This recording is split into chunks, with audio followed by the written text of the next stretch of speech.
नमस्ते दोस्तों, आप सभी का स्वागत है बुक पिलो यूट्यूब चैनल पर, जहां पर हर संडे आपको मिलते हैं हाई क्वालिटी बुक समरीज। आज मैं जिस बुक की समरी आपके साथ शेयर करने वाला हूं, वो आपकी लाइफ चेंज कर सकता है, स्पेशली स्टॉक मार्केट इन्वेस्टिंग से। जिस बुक की मैं बात कर रहा हूं वो है flirting with stocks, stock market investing for beginners, जिसे लिखा है अनिल लांबा ने। अनिल लांबा एक बेस्ट सेलिंग ऑथर है, फाइनेंशियल लिटरेसी एक्टिविस्ट और एक इंटरनेशनल कॉर्पोरेट ट्रेनर है, जिनकी company Lampcon finance and management services private limited 1990 से अपने सर्विसेज प्रोवाइड कर रही है फाइनेंस, कॉर्पोरेट लॉ और टैक्सेशन के ऊपर पूरे दुनिया के सबसे बढ़िया कंपनीज को। तो आज के इस वीडियो में हम डिटेल में सीखेंगे वो सारी लेसन्स और स्ट्रैटेजीज जो मैंने सीखी है अनिल लांबा जी की बुक फ्लर्टिंग विद स्टॉक से। मैं आप सभी को रेकमेंड करूंगा कि आप इस वीडियो को पूरे अंत तक जरूर देखिए, ज्यादा से ज्यादा नॉलेज गेन करने के लिए। अगर आपके पास टाइम कम है तो वीडियो की स्पीड आप बढ़ा भी सकते हो, लेकिन प्लीज इस वीडियो को पूरा देखिए सारी अमेजिंग लेसन सीखने के लिए। इंडिया में फाइनेंशियल एजुकेशन की बहुत ज्यादा कमी है और मेरा गोल इस चैनल से यही है कि मैं 10,000 लोगों की हेल्प करूं उन्हें फाइनेंशियल फ्रीडम अचीव करने में। और साथ ही साथ मेरा सपना है हमारा प्यारा भारत पूरे विश्व का सबसे सक्सेसफुल देश बने हर एक फील्ड में। और इस वीडियो के साथ मैं एक कदम और आगे बढ़ रहा हूँ देश के लिए। जिन्होंने आज तक कभी भी स्टॉक मार्केट में पैसे नहीं लगाए हैं, वो दो तरीकों से अपने पैसों को स्टॉक मार्केट में इन्वेस्ट कर सकते हैं। पहला है प्राइमरी मार्केट, जहां पर आप डायरेक्टली किसी कंपनीज के शेयर्स खरीदते हैं जब वो अपने शेयर्स को पब्लिकली इशू करती है, जिसे इनिशियल पब्लिक ऑफरिंग कहते हैं। अगर मान लीजिए कल को मैं अपनी यूट्यूब चैनल का एक प्रॉपर कंपनी खोल लेता हूँ, जैसे कि बुक पिलो प्राइवेट लिमिटेड, और मुझे पैसे रेज करने हैं जिससे कि मैं अपने बिजनेस को और बड़ा कर सकूं, तो मेरे पास कुछ ऑप्शंस अवेलेबल है, जैसे बैंक के पास जाकर लोन लेना, या फिर मैं एक और काम कर सकता हूं कि अपनी कंपनीज की कुछ शेयर्स को मैं पब्लिक को बेच सकता हूं, जिससे कि आप मेरे कंपनीज के इन्वेस्टर बन सको। और मैं जब प्रॉफिट कमाऊंगा तो मैं आपको डिविडेंड दूंगा अपने शेयर होल्डर्स को। इससे आप डायरेक्टली किसी कंपनीज के शेयर्स ले रहे हो, और ये है प्राइमरी तरीका स्टॉक मार्केट में इन्वेस्ट करने का। और मान लेते हैं कि मेरे पास लिमिटेड शेयर्स थे बेचने के लिए और अब वो फुल हो चुका है, यानी अब दूसरा तरीका है स्टॉक मार्केट में इन्वेस्ट करने का, वो है सेकेंडरी मार्केट से, जिसमें आप एक एग्जिस्टिंग शेयर होल्डर से शेयर्स खरीद सकते हो। तो आयुष ने बुक पिलो प्राइवेट लिमिटेड के 10 शेयर्स खरीदे हैं ₹1 ईच से। तो अब चाहे तो आयुष उन 10 शेयर्स को बेच सकता है एक एडिशनल प्रॉफिट से, जिससे कि आयुष को भी प्रॉफिट मिले और जो खरीद रहे हैं उन्हें भी शेयर्स मिल जाए। सेकेंडरी मार्केट का एग्जाम्पल है इंडिया में NSE और BSE, यानी national stock exchange and Bombay stock exchange. Generally stock market में आपको दो तरीके के लोग मिलेंगे, पहला है इन्वेस्टर्स, दूसरा है स्पेकुलेटर। इन्वेस्टर्स उन लोगों को कहते हैं जिनके पास पैसे होते हैं शेयर्स खरीदने के, और उन शेयर्स के लिए वो एक अपॉर्चुनिटी का वेट करते हैं जिससे कि उन्हें वो बेच सके ज्यादा प्रॉफिट कमाने के लिए। इन्वेस्टर्स बड़े ध्यान से पहले कंपनीज की एनालिसिस करते हैं और फिर वो अपने पैसे इन्वेस्ट करते हैं। लेकिन स्पेकुलेटर्स के पास बहुत पैसे भी नहीं होते हैं कुछ शेयर्स खरीदने के लिए, और वो मार्जिन ट्रेडिंग की मदद से, जिसके बारे में मैं आपको कुछ देर बाद समझाऊंगा, वो ज्यादा शेयर्स खरीदते हैं और प्रिडिक्ट करते हैं कि कोई शेयर्स ऊपर जाएगा या फिर नीचे जाएगा। और मैक्सिमम टाइम वो कंपनीज की एनालिसिस नहीं करते हैं, बल्कि वो मार्केट सेंटिमेंट के ऊपर ज्यादा फोकस करते हैं, जिससे कि दिन खत्म होने के बाद या तो उन्हें लॉस होता है या फिर उन्हें प्रॉफिट होता है। ऑथर अनिल लांबा सभी को इन्वेस्टर बनने के लिए रेकमेंड करते हैं, ना कि स्पेकुलेटर बनने की सलाह देते हैं, अनलेस आपके पास एबिलिटी है लॉस को सहने की। तो अभी तक हमने सीखा कैसे स्टॉक मार्केट में इन्वेस्ट कर सकते हैं, और साथ ही साथ हमने ये भी सीखा कि इन्वेस्टर्स और स्पेकुलेटर के बारे में। अब हम सीखते हैं मार्जिन ट्रेडिंग के बारे में, जिसे लेवरेज ट्रेडिंग भी कहते हैं। मान लेते हैं कि एक व्यक्ति है जिसके बैंक अकाउंट में 5,000 रुपए हैं और वो चाहता है कि उन 5,000 रुपए से वो शेयर्स खरीदे। क्योंकि उसके पास सिर्फ 5,000 रुपए हैं, तो वो एक कंपनी X जिसका शेयर प्राइस है ₹50 पर शेयर, तो वो व्यक्ति उस कंपनी के 100 शेयर्स खरीद सकता है और पैसे पे कर सकता है। लेकिन मार्जिन ट्रेडिंग में क्या होता है कि वो 5,000 रुपए को एज अ मार्जिन मान लिया जाता है। जैसे कि अगर मार्जिन रेट है 10%, तो आप उन पैसों से 10 गुना की वैल्यू के शेयर्स खरीद सकते हो और आप पैसे बाद में दे सकते हो। जैसे कि मैंने पहले एग्जांपल में आपको समझाया, जहां पर आप कंपनी X की 100 शेयर्स खरीद सकते हैं 5,000 रुपए से, लेकिन मार्जिन ट्रेडिंग से आप 1,000 शेयर्स खरीद सकते हैं, यानी 50,000 रुपए तक की वैल्यू के शेयर्स खरीद सकते हैं। लेकिन आपको ये लग रहा होगा कि पैसे देने हैं या नहीं है, और ये कैसे काम करता है मार्जिन ट्रेडिंग। देखिए, मार्जिन ट्रेडिंग करने के लिए आपको इंट्राडे ट्रेडिंग करनी पड़ेगी, जिसका मतलब होता है कि आपको किसी भी शेयर्स को बाय और सेल करना है एक दिन में, वरना ब्रोकर ऑटोमेटिकली आपके पैसों को स्क्वायर ऑफ कर देगा, जिससे कि अगर आपने प्रॉफिट कमाया है तो आपको प्रॉफिट मिलेगा, अगर आपको लॉस हुआ है तो आपको ब्रोकर को या फिर अपने बैंक को पैसे देने पड़ेंगे। एग्जाम्पल से समझते हैं इसको। आपने कंपनी एक्स की 1000 शेयर्स मार्जिन ट्रेडिंग से 10 बजे आपने खरीद लिया, और जैसे कि आपको पता है कि मार्केट 3 बजे बंद हो जाता है, तो आपको उस कंपनी की शेयर्स 3 बजे से पहले आपको बेचनी पड़ेगी। आपने 50 रुपए पर शेयर से 1000 शेयर्स खरीद लिया है, यानी 50,000 रुपए आपकी टोटल वैल्यू है। और आपने देखा कि 2 बजे उस कंपनी एक्स की पर शेयर प्राइस वैल्यू 60 रुपए हो चुकी है, यानी टोटल वैल्यू आपकी शेयर्स की हो गई है 60,000 रुपीज। तो अब आपने उन शेयर्स को बेच दिया। आपने इन्वेस्ट किया था 50,000 रुपए और आपने कमाया 60,000 रुपए, तो आपको सिर्फ कुछ घंटों में 10,000 रुपए का प्रॉफिट हुआ। लेकिन इसका ठीक उल्टा भी हो सकता है, जैसे ही अगर शेयर प्राइस गिर के 45 रुपीज पे आ जाता है तो आपकी इन्वेस्टमेंट हुई 50,000 रुपए की और आपकी टोटल वैल्यू हो चुकी है 45,000 रुपए। तो यहाँ पे आपको मार्केट क्लोज होने से पहले आपको सारे शेयर्स बेचने पड़ेंगे और आपको 5,000 रुपए का लॉस भी हो जाएगा। तो यही है मार्जिनल ट्रेडिंग, और इसे करना चाहिए कि नहीं करना चाहिए ये बिल्कुल आप पे डिपेंड करता है, क्योंकि हाँ, इसमें रिस्क है, लेकिन बहुत लोग इसे फुल टाइम करते भी हैं। इसीलिए सबसे पहले आप नॉलेज और एक्सपीरियंस गेन करिए, फिर आप इंट्राडे ट्रेडिंग करना शुरू करिए। मेरा रिकमेंडेशन आपके लिए यही रहेगा। चलिए हम सीखते हैं इंडियन स्टॉक मार्केट का सबसे पूछे जाने वाला क्वेश्चन, वो है सेंसेक्स और निफ्टी क्या होता है। अगर आपके जान पहचान में कोई व्यक्ति है जो स्टॉक मार्केट में पैसे इन्वेस्ट करता है, तो आपने अक्सर ये सुना होगा कि यार आज सेंसेक्स बहुत नीचे आ गया है, या फिर निफ्टी के पॉइंट्स अचानक से बढ़ गए हैं। और दोनों इंडाइसेस से लोग या तो बहुत एक्साइटेड हो जाते हैं या फिर उनका स्ट्रेस लेवल बहुत बढ़ जाता है। जितने भी बिजनेस टीवी चैनल्स हैं वो आपको लाइव इसके बारे में शेयर करते हैं कि आज कितने पॉइंट्स ऊपर है या फिर कितना नीचे हैं सेंसेक्स और निफ्टी, और साथ ही साथ इसके रीजंस भी शेयर करते हैं कि क्यों ऐसा हो रहा है। देखिए, सेंसेक्स और निफ्टी को समझने के लिए मैं आपको एक सिंपल सा एग्जांपल दूंगा, जिससे कि आप अच्छे से समझ जाएंगे इसका कॉन्सेप्ट और आप दूसरों को भी समझा पाएंगे। जब आप अपने लोकल मार्केट में सब्जी लेने जाते हो तो अक्सर कुछ सब्जी लेने से पहले आप उनका रेट पूछते हो, फिर आप 1 या 2 सब्जी को पिक करते हैं, उसे देखते हैं, उसे टच करते हैं, उसे स्मेल करते हैं और कई बार उसे प्रेस भी करते हैं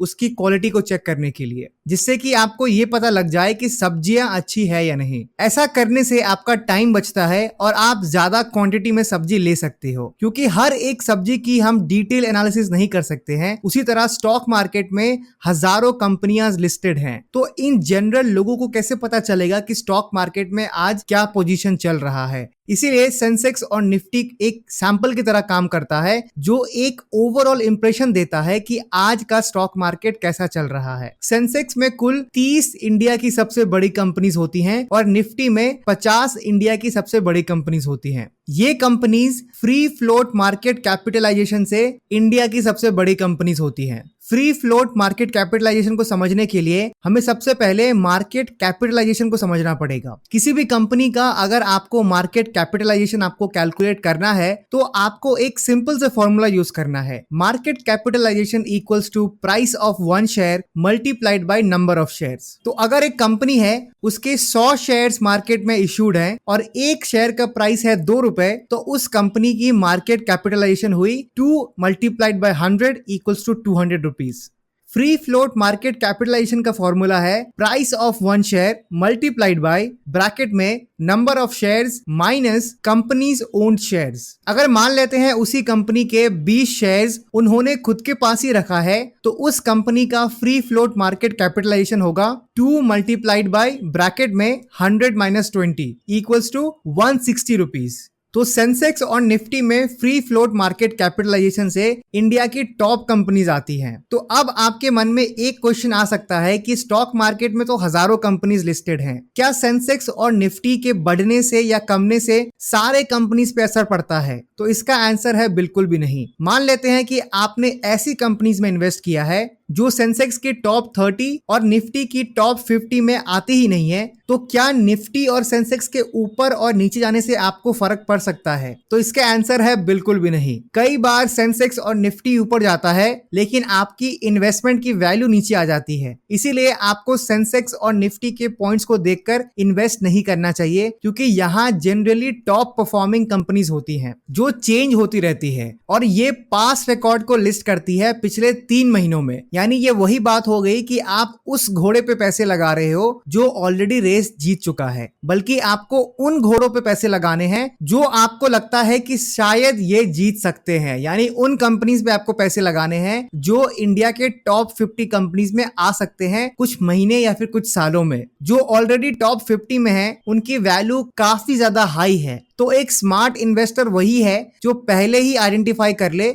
जो हम इस वीडियो में आगे सीखने वाले हैं कि किसी भी शेयर को पिक कैसे करते हैं। तो एक स्मार्ट इन्वेस्टर वही है जो पहले ही आइडेंटिफाई कर ले कि कौन सा कंपनीज आगे जाके मुझे सबसे ज्यादा रिटर्न दे सकती है।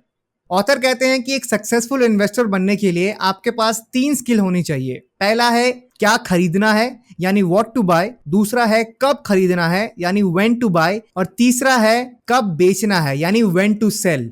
तो ऑथर हम सभी से ये पूछते हैं कि इन तीनों स्किल में से सबसे ज्यादा इंपॉर्टेंट स्किल कौन सा है? क्या सही शेयर्स खरीदना ज्यादा इंपॉर्टेंट है सही टाइम पे खरीदने से? सिंपली, क्या एक बढ़िया शेयर खरीदना बेटर है किसी भी वक्त, या फिर कोई भी शेयर्स आप खरीदते हो बेहतर टाइमिंग में? इन दोनों में से सबसे ज्यादा रिटर्न आपको कौन सा वाला दे सकता है? ऑथर अनिल कहते हैं कि कौन सा शेयर्स खरीदना है ये आपके फंडामेंटल एनालिसिस पे डिपेंड करता है, और कब खरीदना है ये आपके टेक्निकल एनालिसिस पे फुल्ली डिपेंड करता है। एक अच्छे शेयर को खराब टाइम में खरीदने से आपको नुकसान हो सकता है, और एक एवरेज शेयर को सही वक्त पे खरीदने से आपको प्रॉफिट बन सकता है। यहाँ ऑथर का सिंपल से फॉर्मूला है। सबसे पहले एक अच्छी कंपनी को आइडेंटिफाई करिए, फिर आप ये प्लान करिए कि उसके शेयर्स कब खरीदना है और कब उन शेयर्स को बेचना है, यानी टाइम ऑफ एंट्री और एग्जिट आपको डिसाइड करना है। आप कैसे पता कर सकते हैं कि कोई कंपनी फंडामेंटली स्ट्रांग है या नहीं? उन कंपनीज की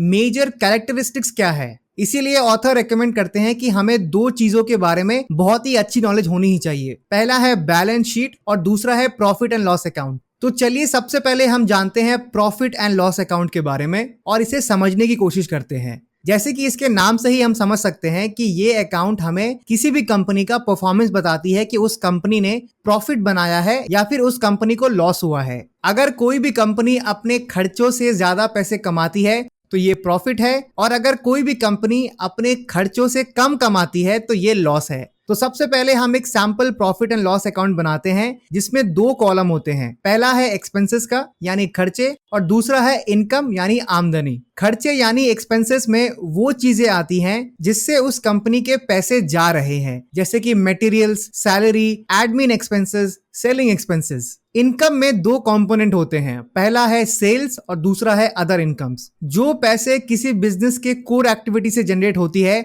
उसे सेल्स कहते हैं, जैसे अपने गुड्स एंड सर्विसेज को बेचना। और जो पैसे बिजनेस के कोर एक्टिविटी के कारण जनरेट नहीं होती है बल्कि दूसरे तरीकों से पैसे जनरेट होती है उसे कहते हैं अदर इनकम, जैसे कि बैंक के डिपॉजिट से इंटरेस्ट कमाना या फिर एडिशनल चीजों को बेचना। तो ये सारी चीजें अदर इनकम में आ जाती है। अगर मैं आपको एक sample profit and loss account share करूं तो ये कुछ इस तरीके का दिखेगा। तो ऑथर कहते हैं कि अगर कोई कंपनी प्रॉफिट अच्छा कमा रही है तो हमें ये फोकस करना चाहिए कि उनका इनकम क्या अदर इनकम से जनरेट हो रहा है या फिर बिजनेस की कोर एक्टिविटी यानी सेल्स से जनरेट हो रहा है। टेबल में आप देख सकते हो कि सेल्स के पास टॉप लाइन लिखा हुआ है और प्रॉफिट के पास बॉटम लाइन। तो वो कंपनी बेटर परफॉर्म कर रही है जिनका बॉटम लाइन बेहतर है, यानी जिनका प्रॉफिट ज्यादा हो, ना कि सेल्स जो है top line. Maximum e commerce companies जैसे कि Amazon, इनकी टॉप लाइन बहुत अच्छी होती है लेकिन बॉटम लाइन उतनी भी अच्छी नहीं होती है, क्योंकि ये हमेशा आपको डिस्काउंट्स एंड ऑफर पे प्रोडक्ट्स बेचते रहते हैं। इसीलिए किसी भी शेयर्स में इन्वेस्ट करने से पहले आप उस कंपनी की प्रॉफिट एंड लॉस अकाउंट जरूर देखिए और ये भी एनालाइज करिए उनका टॉप लाइन कैसा है और साथ ही साथ उनका बॉटम लाइन कैसा है, जिससे कि आपको आइडिया मिल सके कि ये कंपनी कैसा परफॉर्म कर रही है। अब हम बात करते हैं बैलेंस शीट के बारे में। बैलेंस शीट ये बताता है कि किसी भी कंपनी का लाइबिलिटीज और एसेट कितना है। लाइबिलिटीज का मतलब है कि एक कंपनी को कितने पैसे देने हैं, और एसेट का मतलब होता है कि कंपनी किन किन चीजों को ओन करती है। यानी बहुत बार कंपनीज पैसे बोरो करती है, जिसका मतलब है लाइबिलिटीज एसेट खरीदने के लिए, जैसे कि प्रॉपर्टी, मशीनरी। तो बेसिकली लाइबिलिटीज ये शो करता है कि पैसों का सोर्स कहां पे है, और एसेट ये रिप्रेजेंट करता है कि पैसे इस्तेमाल कहां हुए हैं। तो अब मैं आपके साथ एक सैंपल बैलेंस शीट शेयर कर रहा हूं, जिसमें 6 मेन इंपॉर्टेंट हेडिंग्स है जो आपको याद रखना है। लाइबिलिटीज में है share capital, reserves and surplus, long term loans and current liabilities, और एसेट में है fixed assets and current asset. Share capital का मतलब है कि जब एक कंपनी अपने ओनर से पैसे लेती है उसे कहते हैं share capital. Reserves and surplus का मतलब है कि उस कंपनी के पास कितने पैसे रिजर्व में है। लॉन्ग टर्म लोन्स वो है जो कंपनीज बैंक से लेती हैं, और करंट लाइबिलिटीज जिन्हें कंपनी को पैसे देने हैं। और एसेट में 2 इंपॉर्टेंट हेडिंग्स हैं। पहला है फिक्स एसेट, जैसे कि लैंड, मशीनरी, प्लांट्स, और करंट एसेट का मतलब है जो पैसे कंपनी के मार्केट में लगे हुए हैं। तो किसी भी कंपनी की शेयर खरीदने से पहले आपको उस कंपनी की प्रॉफिट एंड लॉस अकाउंट और बैलेंस शीट एक बार जरूर देखनी चाहिए, जिससे कि आपको ये आइडिया मिल सके कि इस कंपनी ने पिछले क्वार्टर में कैसा परफॉर्म किया है। और साथ ही साथ आप उनका एनुअल रिपोर्ट भी पढ़ सकते हो और उनकी एनालिसिस आप खुद से कर सकते हो। ऐसा करने से आप और श्योर हो जाते हो कि आप जिस कंपनी में पैसे लगा रहे हो वो कंपनी अच्छी है या नहीं। तो चलिए हम इस वीडियो में आगे बढ़ने से पहले एक क्विक रिकैप कर लेते हैं कि हमने अभी तक क्या क्या सीखा। अभी तक आपने सेंसेक्स और निफ्टी क्या होता है ये सीखा, आपने फ्री फ्लोट मार्केट कैपिटलाइजेशन के बारे में सीखा, प्रॉफिट एंड लॉस अकाउंट और बैलेंस शीट के इंपॉर्टेंट टर्म्स भी सीख लिया। अब मैं इस वीडियो की सबसे इंपॉर्टेंट कॉन्सेप्ट को आपके साथ शेयर करने जा रहा हूं, जिसमें हम सब ये सीखेंगे कि एक फंडामेंटली स्ट्रॉन्ग कंपनी को कैसे चुने। अपने पैसे को सही कंपनी पे इन्वेस्ट करना सबसे ज्यादा इंपॉर्टेंट है। इसीलिए ऑथर हमारे साथ 3 स्टेप शेयर करते हैं, जिससे हम एक फंडामेंटली स्ट्रॉन्ग कंपनी को चूज करने में हमें मदद मिले। स्टेप नंबर 1 है don't choose a company, first select the industry. यानी ऑथर ये कहते हैं कि आपको कंपनी चूज नहीं करनी है, बल्कि आपको इंडस्ट्री चूज करनी है। इसको समझने के लिए हमारी बेसिक्स क्लियर होनी चाहिए। एक कंपनी उसे कहते हैं जो बिजनेस करती है, किसी भी प्रोडक्ट या सर्विस सेल करती है, स्मॉल या लार्ज स्केल पर। और एक इंडस्ट्री उसे कहते हैं जिसमें बहुत सारी कंपनीज होती हैं, लेकिन उनका कोर बिजनेस सेम रहता है। जैसे भारतीय एयरटेल कंपनी है और टेलीकम्युनिकेशन इसकी इंडस्ट्री है। और एक एग्जांपल अगर आपके साथ मैं शेयर करूं तो मारुति सुजुकी एक कंपनी है और ये ऑटोमोटिव इंडस्ट्री में फॉल करती है, और ऑटोमोटिव इंडस्ट्री में और भी बहुत सारे कंपनीज हैं। आई होप आपका कॉन्सेप्ट क्लियर हो चुका होगा कंपनी और इंडस्ट्री के बारे में। तो ऑथर ये कहते हैं कि जो लोग स्टॉक मार्केट में पैसे लगाने की सोच रहे हैं, तो किसी फ्रेंड या ब्रोकर की एडवाइस पर आंखें बंद करके किसी भी कंपनी में पैसे इन्वेस्ट नहीं करनी चाहिए, बल्कि आपको खुद से ही एक इंडस्ट्री चूज करनी है।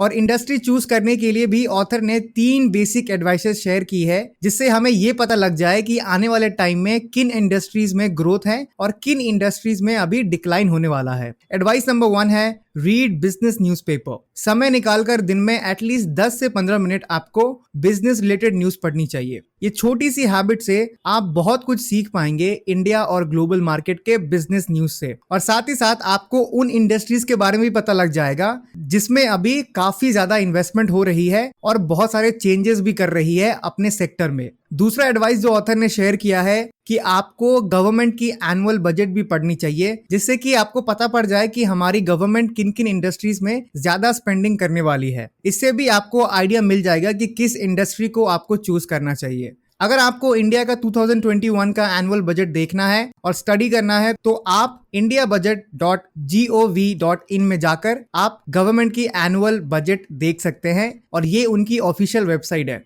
तीसरा एडवाइस जो ऑथर ने सजेस्ट किया है जिससे कि आपको इंडस्ट्री चूज करने में मदद मिले, वो है यूज ऑफ इंटरनेट। यानी इंटरनेट को आपको सही तरीके से यूज करना है, जिससे कि आप डिफरेंट बिजनेस वेबसाइट और यूट्यूब पे रेगुलर वीडियोस देख सकते हो और अपने नॉलेज बढ़ा सकते हो, और ये भी पता कर सकते हैं कि कौन से इंडस्ट्री आपके लिए बेटर है। ये 3 एडवाइसेस के साथ ही साथ आपको ये स्टडी करना है कि हमारी गवर्नमेंट किस सेक्टर में ज्यादा इन्वेस्टमेंट कर रही है। जैसे कि इंफ्रास्ट्रक्चर पे फिलहाल इंडियन गवर्नमेंट काफी ज्यादा फोकस कर रही है, रोड्स और टाइम ऑफ ट्रांसपोर्टेशन को भी इंप्रूव कर रही है। गवर्नमेंट बहुत ज्यादा सपोर्ट कर रही है इंडिया को एक मैन्युफैक्चरिंग हब बनाने में, इसीलिए इंडिया में अभी बहुत ज्यादा अपॉर्चुनिटीज है हम सभी के लिए। और आपको यह भी स्टडी करना है कि किन किन सेक्टर्स में गवर्नमेंट बहुत ज्यादा इंकरेज कर रही है, लोगों को ग्रांट्स, सब्सिडीज और इंसेंटिव्स दे रही है। जैसे कि सोलर एनर्जी पे और इलेक्ट्रिकल व्हीकल्स पे गवर्नमेंट काफी ज्यादा सपोर्ट कर रही है हर किसी को। ये देश के लिए भी बेटर है और देश के एनवायरमेंट के लिए भी बहुत अच्छा है। और एंड में आपको उन सेक्टर्स पे भी फोकस करना है जो अभी डिक्लाइन कर रही है, जैसे कि oil and coal industry. Future में आज से 20-30 साल बाद शायद लोग ऑयल और कोल को उतना इस्तेमाल नहीं करेंगे। पूरी दुनिया का सोर्स ऑफ एनर्जी बहुत जल्दी चेंज होने वाला है। अगर आप ये सारी चीजें अच्छे से स्टडी करते हैं तो कुछ हफ्तों में आपको ये पता लग जाएगा कि आपके हिसाब से कौन सी इंडस्ट्री में आपको आना चाहिए या फिर उस इंडस्ट्री में आपको इन्वेस्ट करना चाहिए।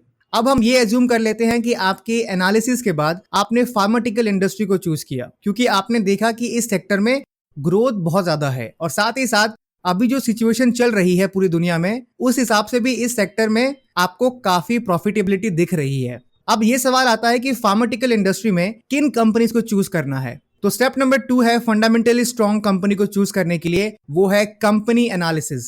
इसमें आपको किसी भी कंपनी को जज करना है उसके पास्ट परफॉर्मेंस से, प्रेजेंट ग्रोथ से और फ्यूचर प्रेडिक्शंस बाय एक्सपर्ट से। नंबर 1 फैक्टर जो ऑथर हमारे साथ शेयर करते हैं वो है साइज एंड रैंकिंग। यानी किसी भी नए इन्वेस्टर के लिए उसे साइज और रैंकिंग पे फोकस करना चाहिए अपने पैसे इन्वेस्ट करने से पहले। हमें सबसे पहले सिलेक्टेड इंडस्ट्री की टॉप कंपनीज को देखना है। जैसे फार्मास्यूटिकल इंडस्ट्री में मार्केट कैपिटलाइजेशन से ये लिस्ट ऑफ कंपनी सबसे ज्यादा बड़ी है। अगर टॉप कंपनीज देखे तो Sun Pharma, Davis lab, doctor Reddy's lab, Cipla and Aurobindo Pharma top में आती है मार्केट कैपिटलाइजेशन से।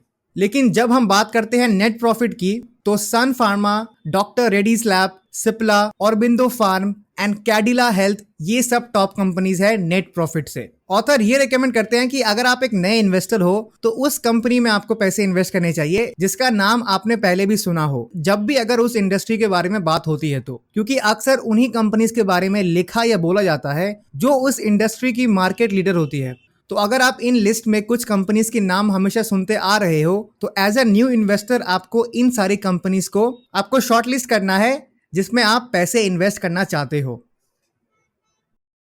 मान लेते हैं कि आपने कुल 5 कंपनीज शॉर्टलिस्टेड की है जिसमें आप इंटरेस्टेड हो इन्वेस्ट करने के लिए। तो अब आते हैं स्टेप नंबर 3 में, एक फंडामेंटली स्ट्रॉन्ग कंपनी को कैसे चूज करना है। वो है आपको अपने 5 शॉर्टलिस्टेड कंपनीज में से ये डिसाइड करना है कि किस कंपनी में आपको अपने पैसे इन्वेस्ट करने हैं। हम सभी के पैसे हमारे लिए बहुत ज्यादा इंपॉर्टेंट है, इसीलिए हम सभी को किसी भी कंपनी में इन्वेस्ट करने से पहले कुछ क्राइटेरिया मैच करना चाहिए जिससे कि हम बिल्कुल श्योर हो सके कि ये कंपनी हमारे लिए बेहतर रिटर्न देगी फ्यूचर में। आपको किसी लिस्टेड कंपनीज की डिटेल इंफॉर्मेशन आराम से मिल जाएगी बहुत सारे फाइनेंशियल पब्लिकेशन से और उनके ही खुद के वेबसाइट से, जिसमें वो एनुअल रिपोर्ट शेयर करते हैं अपनी कंपनी का। एनुअल रिपोर्ट एक डिटेल्ड रिपोर्ट कार्ड है जिसमें कंपनी कैसा परफॉर्म कर रही है पिछले कई सालों से और कंपनी के फ्यूचर प्लान्स क्या है ये भी मेंशन रहता है। लेकिन हमें फिलहाल उनके पास्ट एक्सपीरियंस से ये एनालाइज करना है कि आपके शॉर्टलिस्टेड कंपनीज कैसी हैं। हम सभी को एक सिंपल सा टेबल बनाना चाहिए कुछ इस प्रकार का,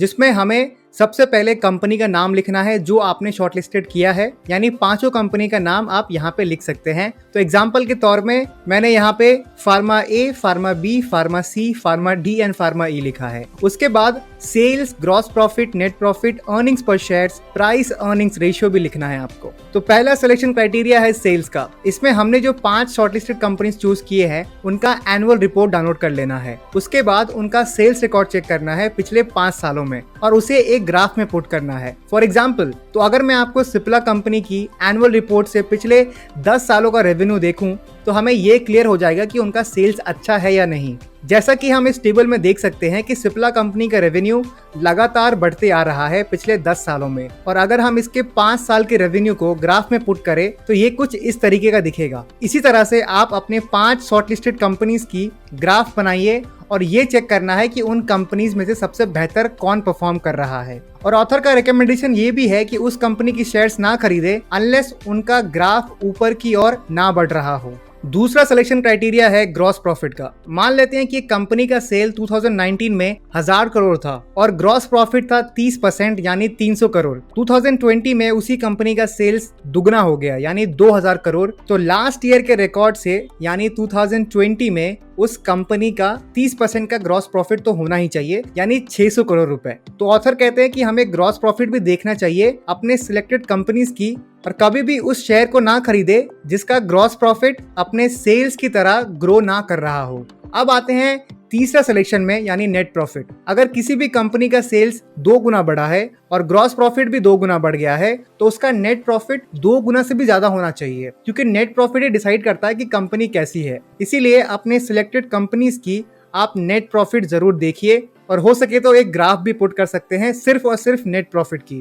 क्राइटेरिया नंबर 4 है ईपीएस यानी अर्निंग्स पर शेयर। ये बहुत ही ज्यादा इंपॉर्टेंट क्राइटेरिया है जो ये डिसाइड करता है कि एक कंपनी की अर्निंग कितनी है पर शेयर। इसीलिए हम सभी को कंपनीज की profit and loss account analysis करनी चाहिए और मान लेते हैं कि किसी कंपनी का पीएटी यानी प्रॉफिट आफ्टर टैक्स है 600 रुपए और उसी कंपनी का शेयर कैपिटल है 1000 और टोटल नंबर ऑफ शेयर्स है 100। तो उस कंपनी की ईपीएस हुई PAT divided by number of shares यानी 600 डिवाइडेड बाय 100। तो ईपीएस निकली 6 रुपीज इस कंपनी की। इसी तरह अपने शॉर्टलिस्टेड कंपनीज की टेबल में सबका ईपीएस जरूर लिखें और कभी भी उस शेयर को ना खरीदे जिसका ईपीएस इंडस्ट्री एवरेज से कम हो। तो अब आते हैं आखिरी क्राइटेरिया जो है criteria number 5, price to earnings ratio, जिसे हम पीई रेशियो भी कहते हैं। तो पीई रेशियो का फॉर्मूला है market price divided by EPS यानी अर्निंग्स पर शेयर। तो अगर किसी कंपनी का एक शेयर का प्राइस है 54 रुपीज और उसी कंपनी का ईपीएस है यानी अर्निंग्स पर शेयर है 6 रुपीज तो पीई रेशियो निकलेगा 9 रुपीज। यहाँ पर भी ऑथर ये रेकमेंड करते हैं कि उस कंपनी के शेयर्स खरीदे जिनका पीई रेशियो इंडस्ट्री एवरेज से ज्यादा हो।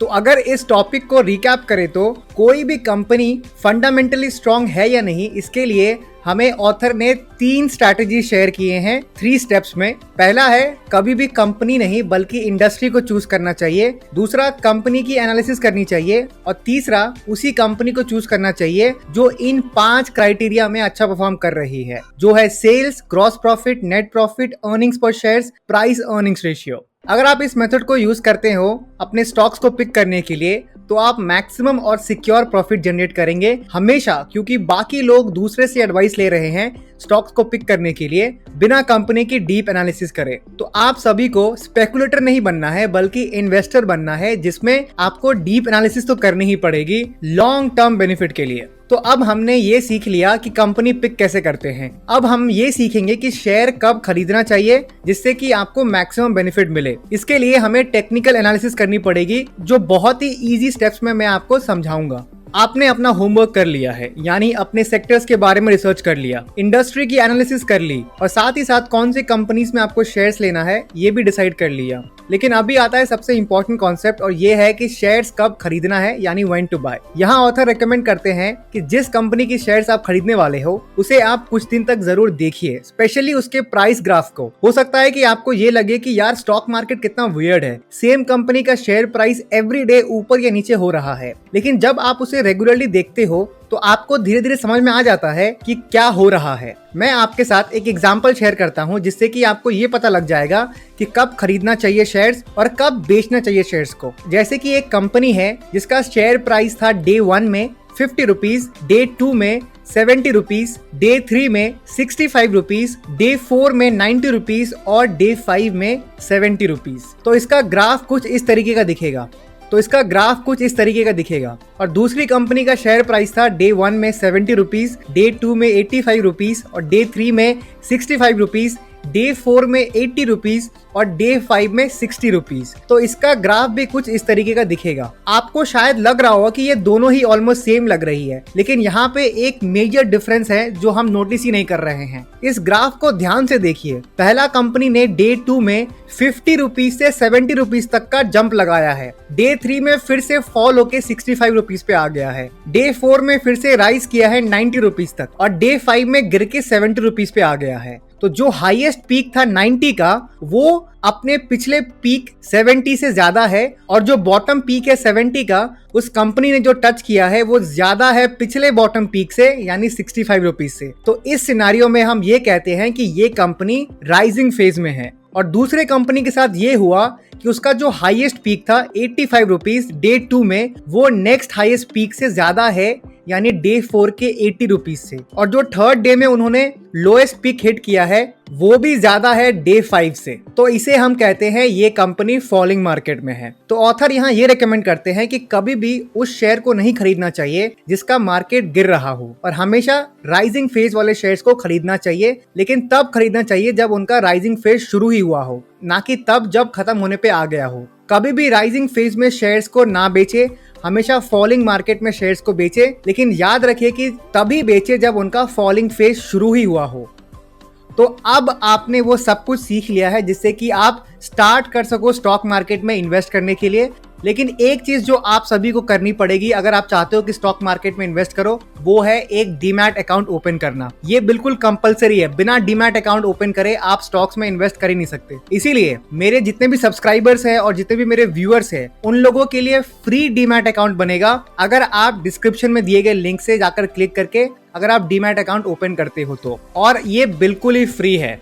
तो आप मेक श्योर करें कि अभी के अभी, और हो सके तो आज ही, अपना डीमैट अकाउंट ओपन कर लीजिए। अगर आपको ये बुक समरी इन्फॉर्मेटिव लगी तो मैं आपको डेफिनेटली रेकमेंड करूंगा कि आप इस बुक को जरूर परचेज करिए। उसका भी लिंक मैं डिस्क्रिप्शन में दे दूंगा। तो मेक श्योर करिए कि आप डीमैट अकाउंट जरूर ओपन करिए और साथ ही साथ इस बुक को भी खरीदिए। तो ये था इस वीडियो का एंड, और मैं उम्मीद करता हूं कि आपने इस डिटेल वीडियो से बहुत कुछ सीखा होगा। अगर आपने एक भी नया कॉन्सेप्ट सीखा है और आपको मेरे समझाने का तरीका पसंद आया तो प्लीज इस वीडियो को लाइक करिए और अपने ओपिनियंस जरूर मुझे कमेंट सेक्शन में शेयर करिए। मैं आपके सारे कमेंट्स पढ़ता हूं और मैक्सिमम लोगों की मैं कमेंट्स पर रिप्लाई भी करता हूं। और हो सके तो अपने फैमिली और दोस्तों के साथ ये वीडियो को शेयर करिए जिससे कि वो भी कुछ नया सीख सके। तो मैं मिलूंगा आपसे नेक्स्ट संडे एक और डिटेल बुक समरी के साथ।